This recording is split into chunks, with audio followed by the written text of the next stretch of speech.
Hello, my name is George Ismail Fayu, author of The Guardians of Havenshire and The Winter Queen of Havenshire, which is now on Kickstarter, where you can buy either the paperback, the hardback, or both at a great price. And you can help us fund things like making an audiobook eventually.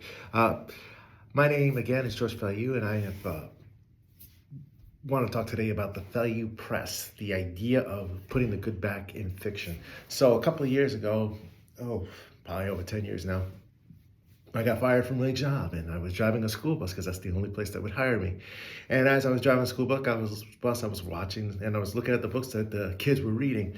I mean, I drove elementary and junior high, so junior fiction and YA fiction. Junior fiction is basically anything for under the age of 12, and 12 to 18 would probably be your YA fiction, young adult novels. So I decided, hey, let me see what these people are reading. Again, let's go back real quickly. I've always wanted to write books. In 2007, I wrote my first novel. Wasn't very good. And we'll talk about that in another video. I kind of started picking these things up, and I started reading these books, and I was kind of surprised at how bad they were. Some of it's poorly written. True, and they're best-selling books and they were poorly written, but there was stuff that was in there. I was like, in the junior fiction, I mean, several curse words within the first few pages, and I was just like, whoa, and this is supposed to be for an elementary kid. I couldn't believe it. And then there's the YA stuff where not only is it filled with foul language, it was just filled with the heroes really weren't heroes. I mean, the heroes were just horrible. And I look at those books and I thought to myself, man, where is the good in this fiction? Not just writing wise, but actual good guys. The cleanest fiction I read was The Hunger Games, which is kind of depressing if you read it a little bit.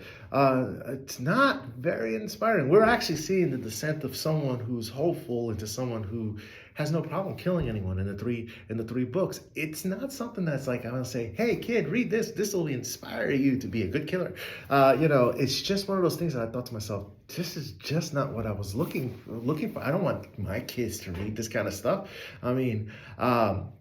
And I read some of the best-selling series, and I have some that I'll recommend, and I'll say, but as a parent, you should read the book first, and then take a little black marker and mark out whatever you think is inappropriate, because sadly, foul language is permeating junior fiction and YA fiction, and that's not the only thing that's permeating it. I mean, we have graphic romance,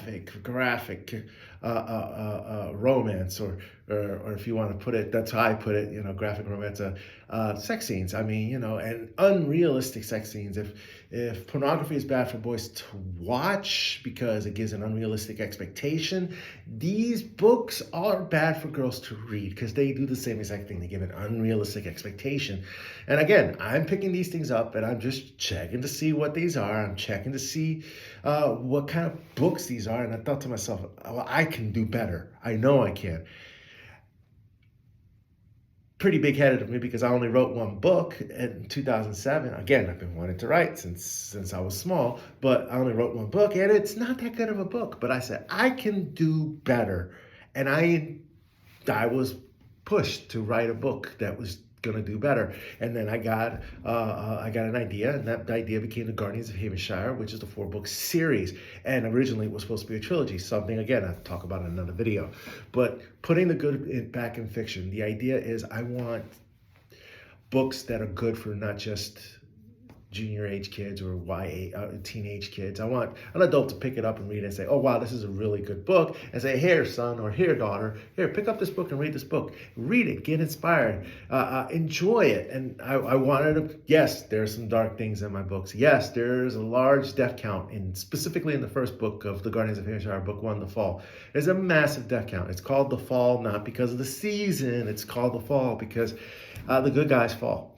and it sets up everything for the rest of the series. So yes, there is some darkness in there, but I have heroes and I have people that you can say, okay, well, yeah, that's an interesting thing. And I want good in my good guys. They're not perfect.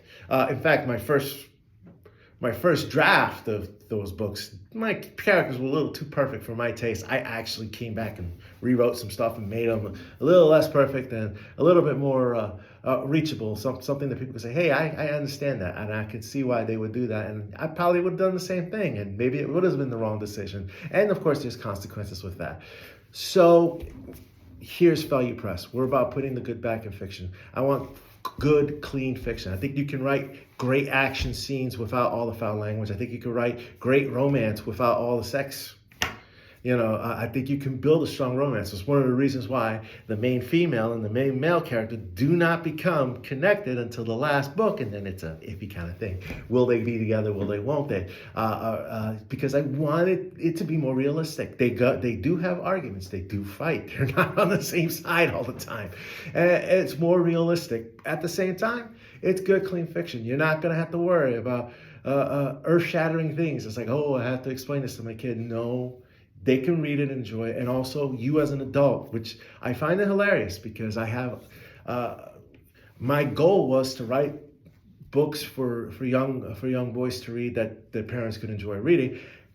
I get a lot of female readers who love my books. It's surprising, but that was one of the surprising things.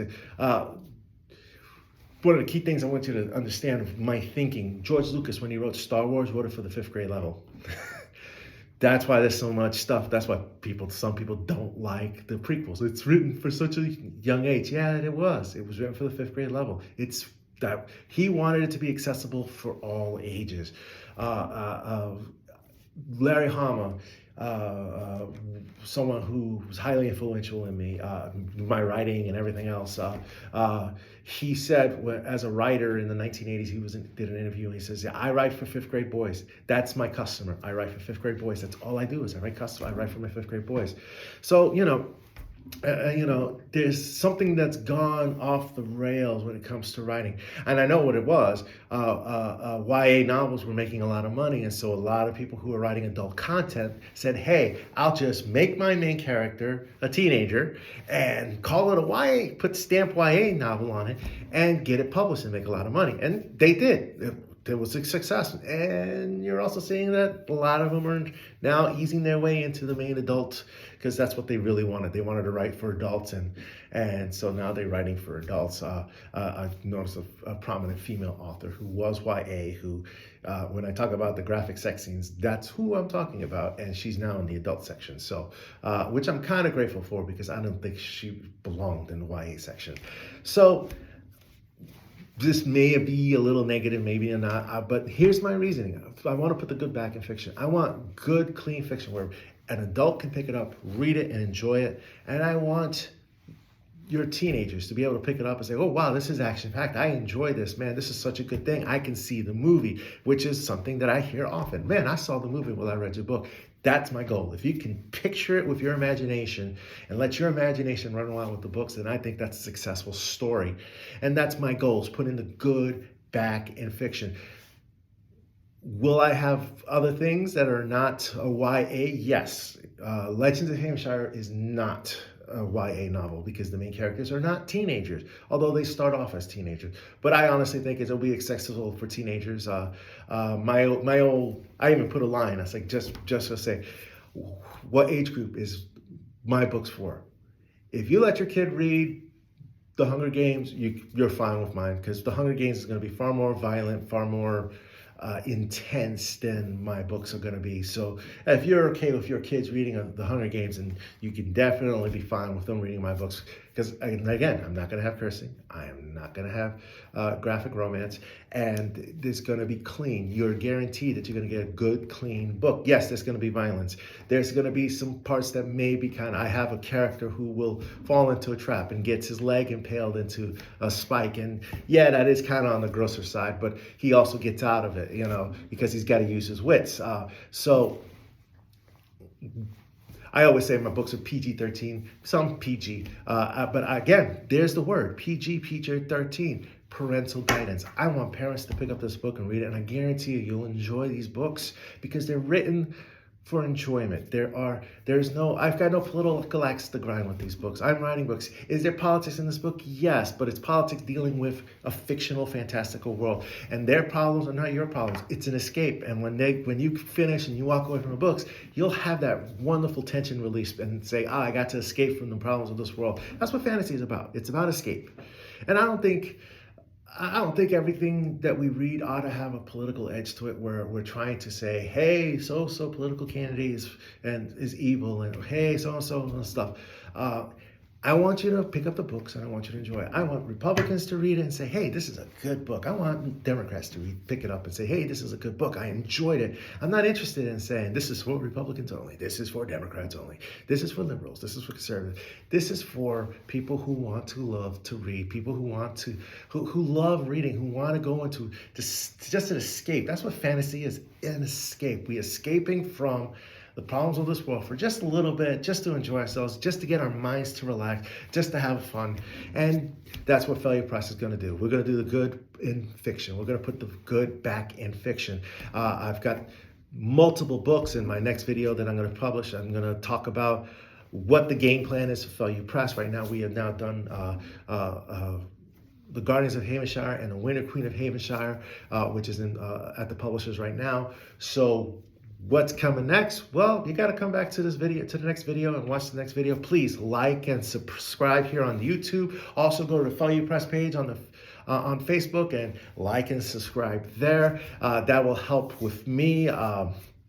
I'm not planning on making any money off these videos, but I do want to tell you a little bit of my heart and what I'm thinking of when I'm writing the good back in fiction. And there are very good authors out there, and there are many people who are writing good fiction, and I haven't had a chance to read them, and that's just timing and everything else. So Failure Press is here to put the good back in fiction. Don't forget, we're still on Kickstarter. You can still get your hardcover here or your paperback here and help support us in the publication of these books, and it's up to you. You get to be a part of this, and I do have plans for another crowdfunding for the next book.